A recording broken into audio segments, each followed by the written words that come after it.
Jay Gosselin, welcome to Competencies Without a Classroom.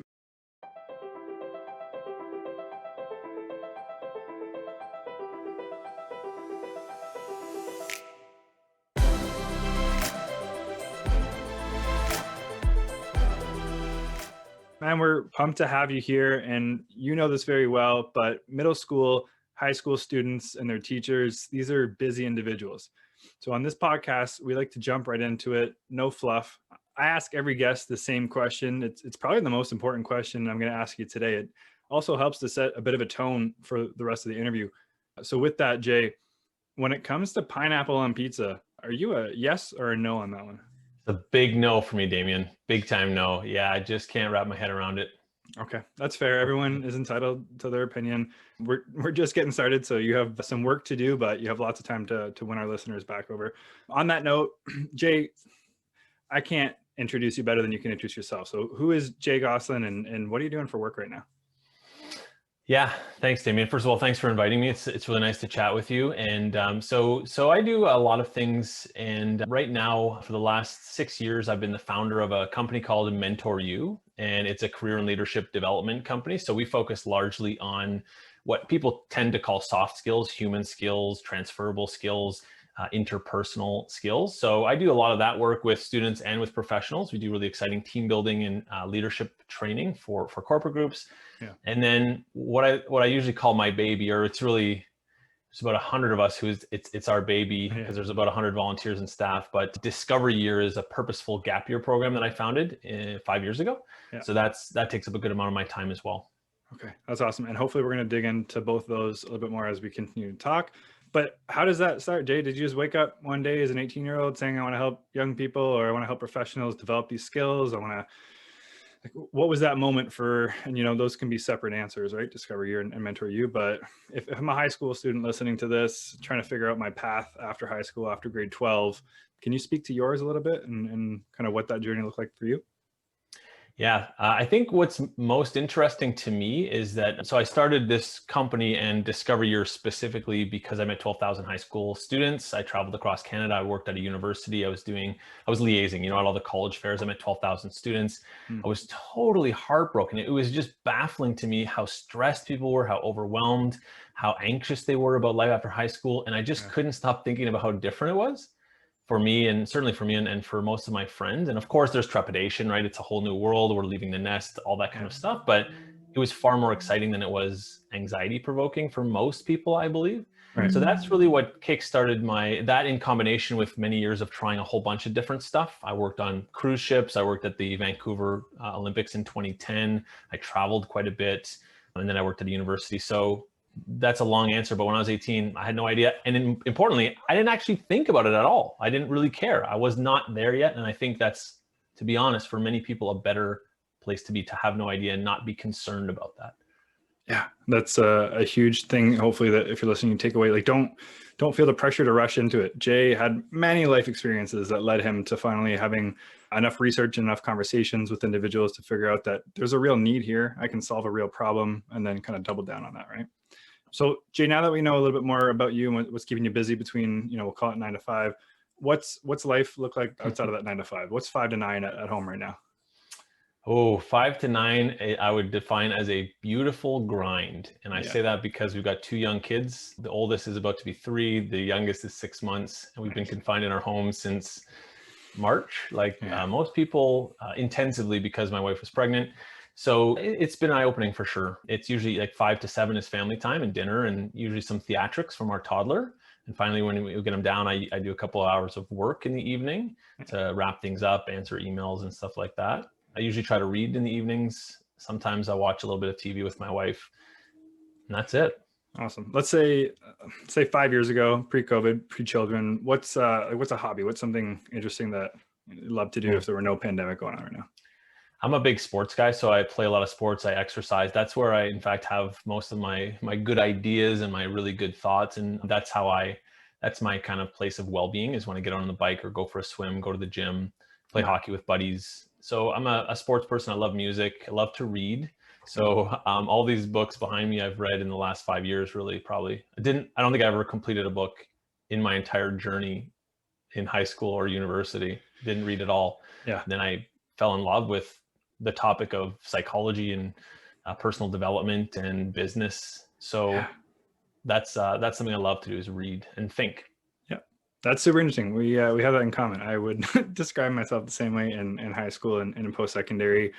I read because I was told to. I was told what to read. So having the ability to choose what you want to read and read it because you chose to read it makes a big difference, right? Yeah. Yeah, and like, I think it's really funny because I hear so many young people today say, I'm not a reader.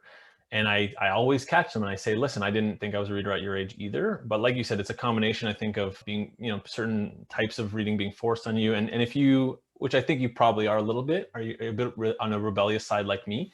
I don't like to do what people tell me to do. Very much. So it was important for me to find it. And I think just from a maturity standpoint, I was focused on things that young people are generally focused on. Yeah. Not reading. That's fair. Yeah.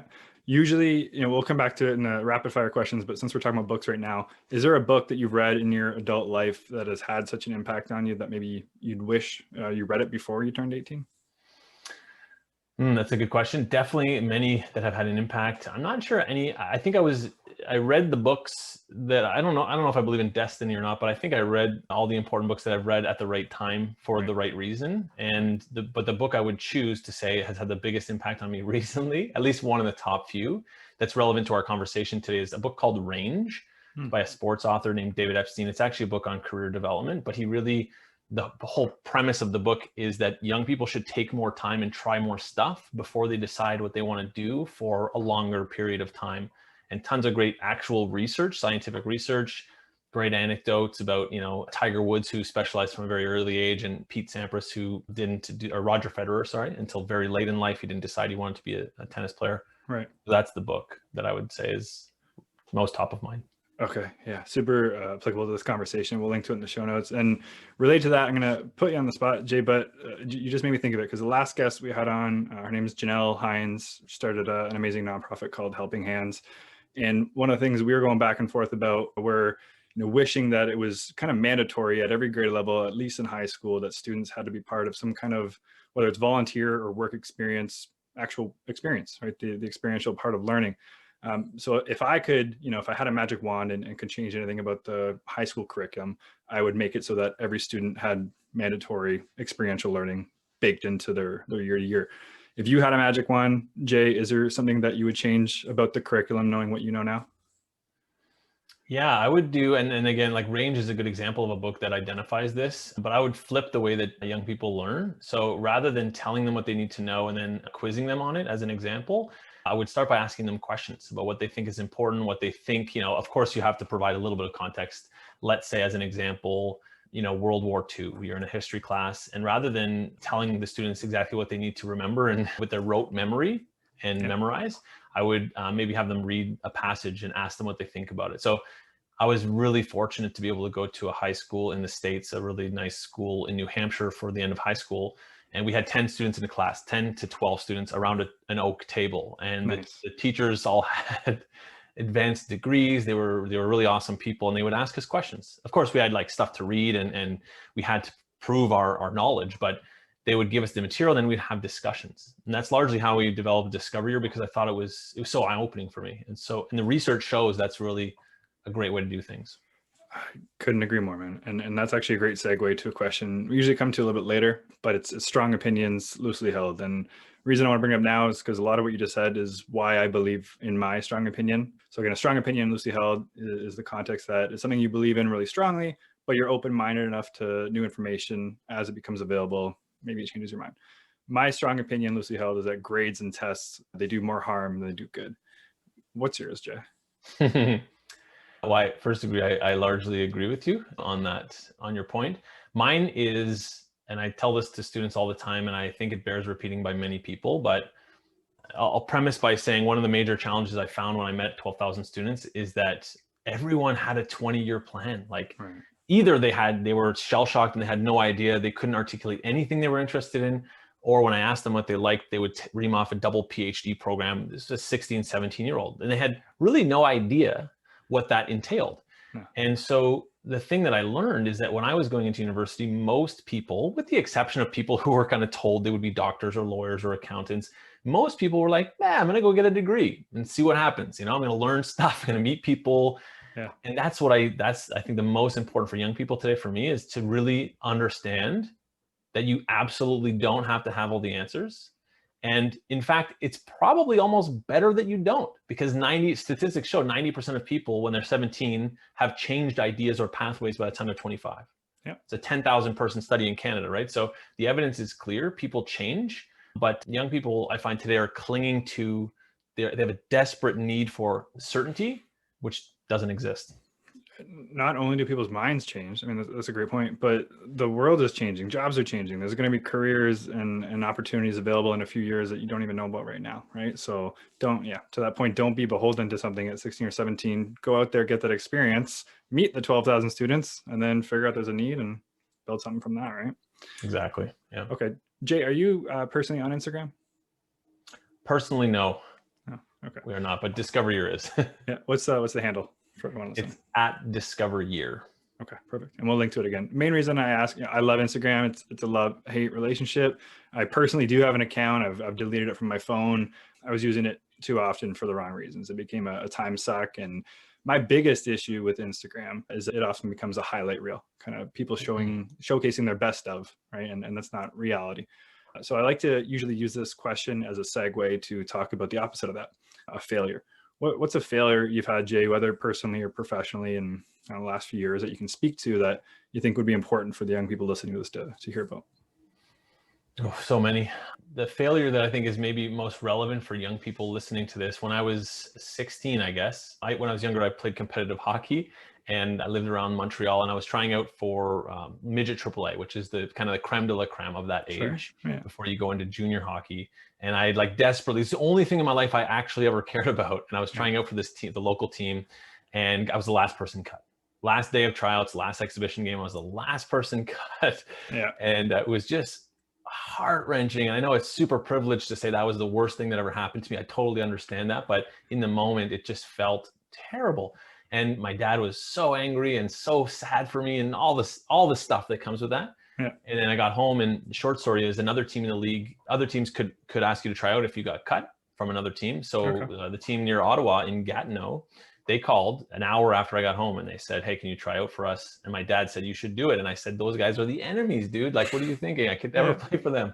Yeah. Anyways, long story short, I made the team. I made the all-star team that year. We went farther in the playoffs than the other team that I was cut from.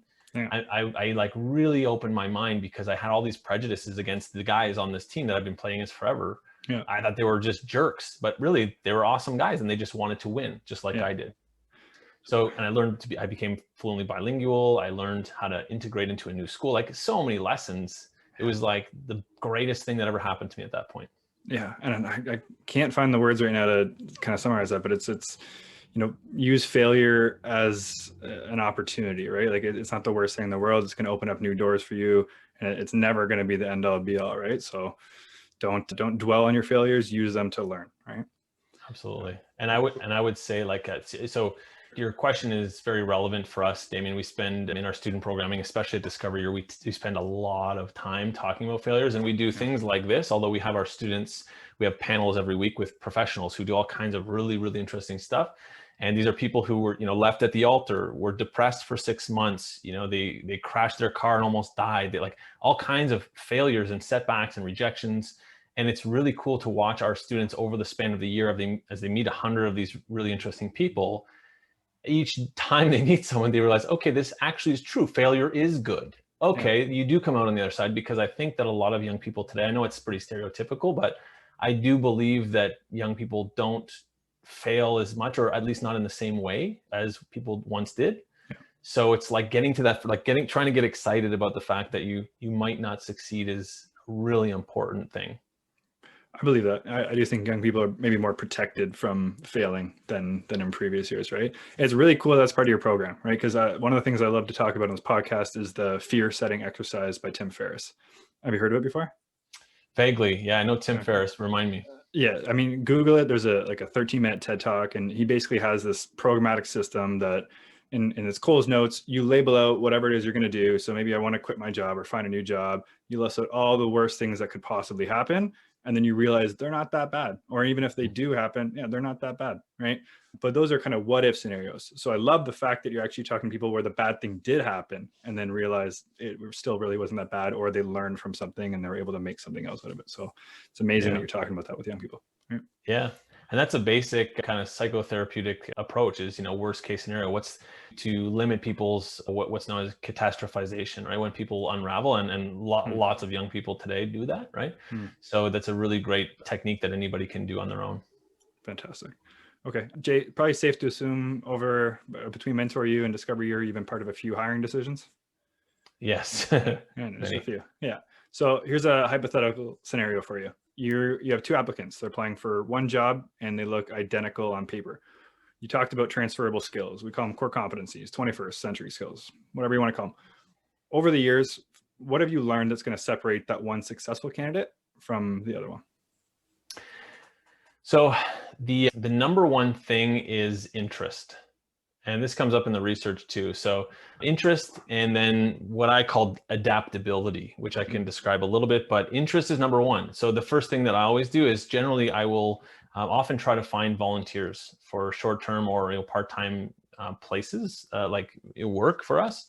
And then I can see how interested they really are. Or I'll just kind of like, put a line in the water and I'll say, hey, Damien, are you interested? Hey, we have this project. It's a little bit of part-time work, or would you like to help us out?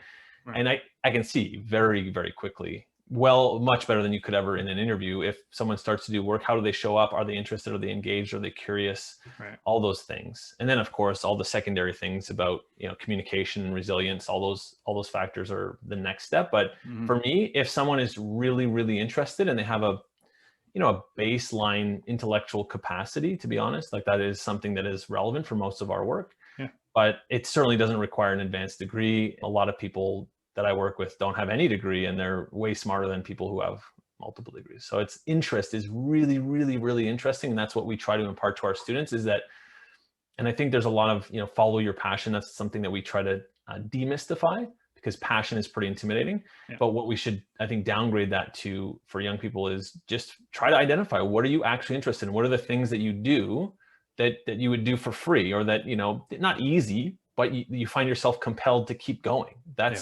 Those are the things that I'm looking for, the people who are compelled to keep going with us.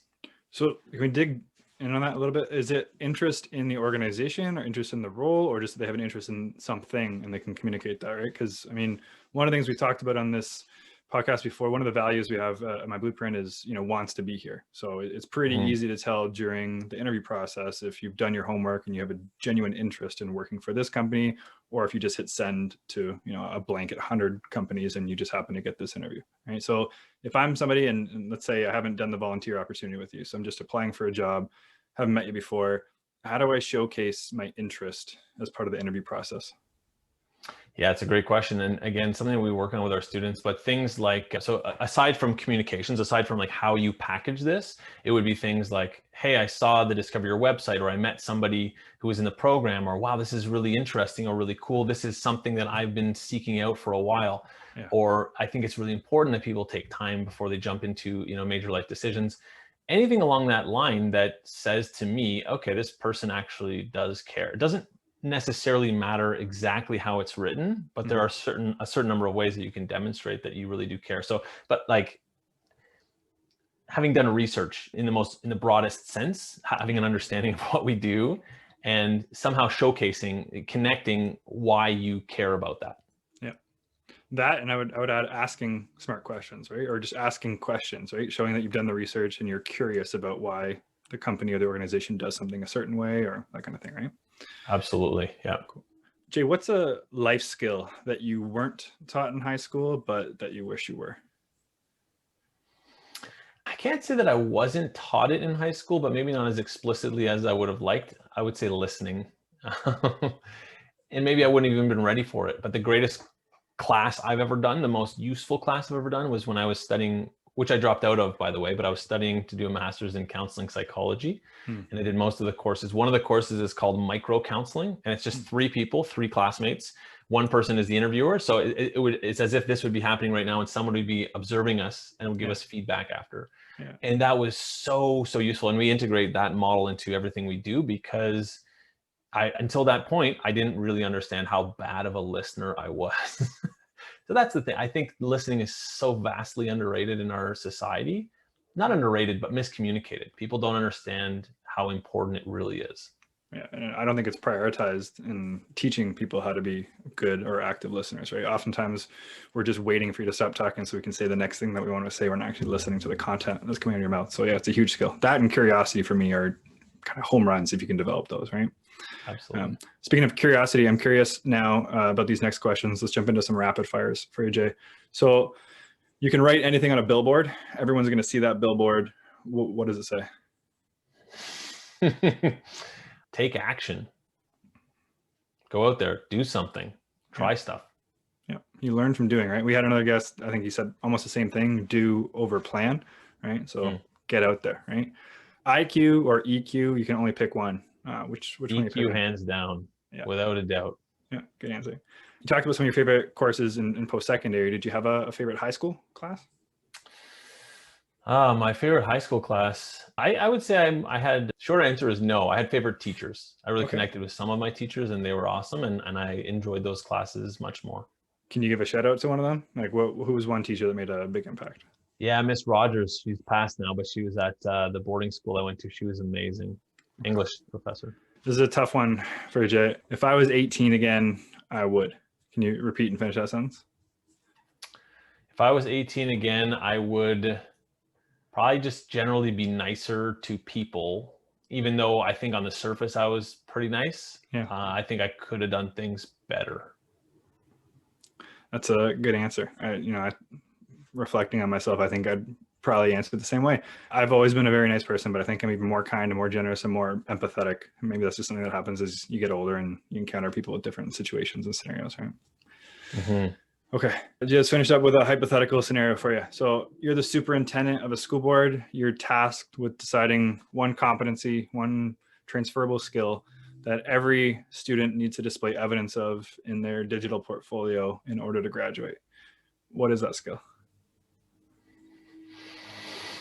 I think the root is self-awareness. So that's what I would choose. Okay. Any advice on how a high school student can become more self-aware? Yeah, I mean, the easy place to start is there are quite a few tools out there, some better than others, self-assessments, questionnaires. I know, I'm sure that my blueprint has some good tools. Sure. That though, however, on its own, I find is often not useful enough. I think conversation with people who ideally would kind of understand the realm of career and personality theory, but just discussing it with someone, coming to better understand what your results mean. And the last step I would say is really comparing that with peers or other people. So finding out what their results are. So there's a tool that we use called the VIA character strengths. It comes from positive psychology. And as an example, the character strengths are things like social intelligence, fairness, spirituality, humility, etc., judgment. And so people are really surprised by the fact that these are strengths. They're not surprised that they show up at the top for them. So as an example, mine's social intelligence, but I just always thought people, it's fine. Just talk to people, just go out, say hello. Right. And only pretty late in life that I realized that's something that's really not the norm. No. Yeah. So I think it's really helpful for young people to contextualize these things with other people so that they really see what's different about them, what's special, what stands out. Yeah, I did something to that effect years ago when I was at Ryerson in post-secondary, one of those things where they spit out the 300-page report, and it was super interesting to kind of reflect on, and a lot of it can be pretty accurate. So Jay, let's wrap up by talking a bit more about these two different organizations. I'm a high school student. Let's start with Discover Year. What do you want me to know about Discover Year, and where can I go to learn a bit more about it? Yeah, Discover Year is it's a one-year program, so it's for high school graduates. It involves working, traveling wherever you want to go in the world for parts of the year. There's a community service project. Each student gets their own coach, and we meet every week. So we're a recognized post-secondary institution by the Government of Canada. Okay. So we meet for full days every Wednesday throughout the year, and we, like I mentioned, we introduce our students to all these really cool mentors. We focus on workshops. So the key competencies largely is what we look at. We help students better plan their lives and their projects, make good decisions, better understand themselves, communicate much more effectively, understand different cultures, plan their own finances, that kind of thing. And we do that once a week for the entire year. So they can go to discoveryear.ca, and admissions are still open until June 1st. So I know there's a lot of people that are waiting on making decisions, especially grade 12 students right now, given the current situation, but they can reach out to us anytime and arrange a chat with our program manager, Julia. And we have an event coming up February 18th is our next info session. Okay, fantastic. And then Mentor You. Again, young person listening to this, where can I go and what do you want me to know about it? So Mentor You, the most relevant thing is that we have a digital learning platform. So students can go and there's a number of self-awareness tools, different courses around communication and career and job search, that kind of thing. So it's mentoryou.learnworlds.com, I think is the URL to be precise. And it's a LearnWorlds platform, but that's the most relevant. It's all free, it's open access. So anybody can do any of the courses anytime in their own time. Fantastic. And we're going to link to all the links and URLs and handles and books that we talked about in the show notes, so everyone can just click on them and get started. So Jay, I can't thank you enough for your time, man. You're making a huge impact in young people's lives. So thank you for everything you do, and have a great day. Thank you, Damien. Likewise. Thanks.